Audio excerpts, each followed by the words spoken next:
we started writing the book, we thought it was kind of our personal stories. And then we started looking around at the business data, and we were stunned by how many surveys there are out there showing exactly this, that companies that employ more senior women make more money. It's as simple as that. And I think once even that fact, if women can put that in their back pockets and use it in their negotiating process, they will feel more confident about what they can ask for. The number one reason women don't get more flexibility at work, they don't ask for it.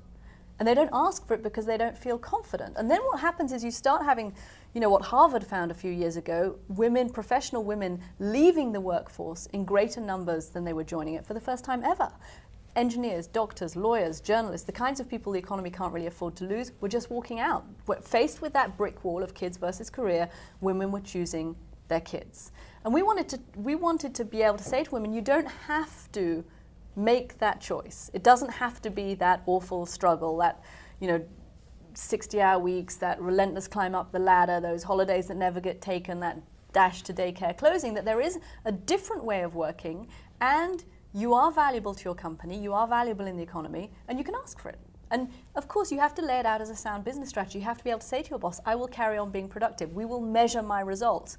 We will do this for a trial period if necessary. This is how I will carry on communicating with you.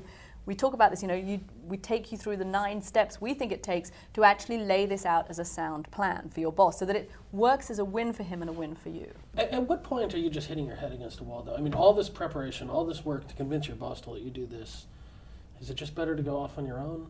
It's funny. I think there are a number of different steps.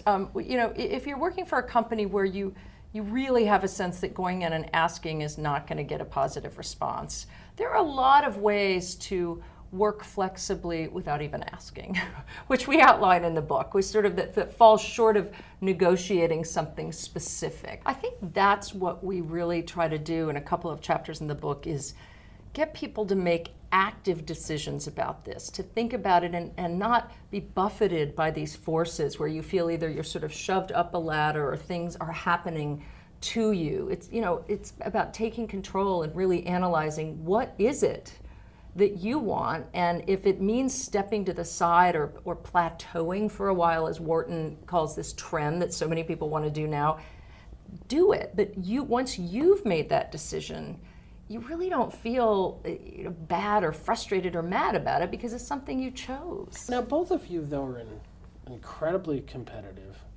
very time demanding, you have to be where you have to be, very cutthroat fields. Both of you. And both of you have managed to apply this to your lives, so I'd love to. Yeah, it was funny because when we were writing the book, people said as well, it's all very well for you and Claire, you have these high-profile television jobs, of course, you have clout, you can ask for what you want. But actually in television, face time really matters, and they are not used to people saying, we want to be on television less. Most people want to be on television more, or have more front-page stories. They think there's something wrong with you. They do think, literally they think there's something kind of wrong with you if you actually say, I don't need so many pixels. I want to be off air for a few days, or I want to have a less high profile job. I don't want to anchor. The idea that you might not want to anchor in television is like saying I'm going to jump off the career cliff. But actually, if once you realize what's important to you and that I knew, after I had kids that I wanted more time at home, saying no to those promotions, saying no to some of those more high profile jobs, it doesn't become simple because you always have to wrestle with your kind of ambition and your ego and your bank balance, but it becomes simpler because you have defined what you see as success and not what necessarily your agent or your editors or your colleagues see as success, which may be the old, next step up the traditional ladder. And I think that was kind of the stage both Claire and I went through. For me, it was with reference to a specific job when ABC News offered me the White House job as a White House correspondent, and everyone was saying, you have to take this job. They've never had a foreigner do it. This is a huge compliment. And yet in my gut, I had this kind of sick feeling that all the work-life balance I'd sought so hard to achieve with the BBC, I was going to have to say goodbye to. For a start, my vacation time was going to be cut in half. My hours every week were going to double. And I remember ringing up Claire and saying, what do you think? And she said, you'd be crazy to take that job. And so that was a kind of counterintuitive decision where, some people would say I passed up a great opportunity, but I also did what I knew fitted into my own parameters. Any regrets, though, when you... No. I still know that if I had, occasionally, there are stories that I would like to go on, that if I was a more hard charging, and actually often the men get sent on them, I would love to have been in Iran covering those protests.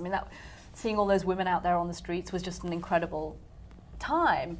And am I in the running for that kind of assignment? No, I'm not. I've sort of taken myself out of the running for some of the top assignments, but I also know that I would be miserable if I was, spending 70 hours a week in the office in the kinds of job that it would take to get those sort of assignments. So it's a trade-off that I've been happy to make.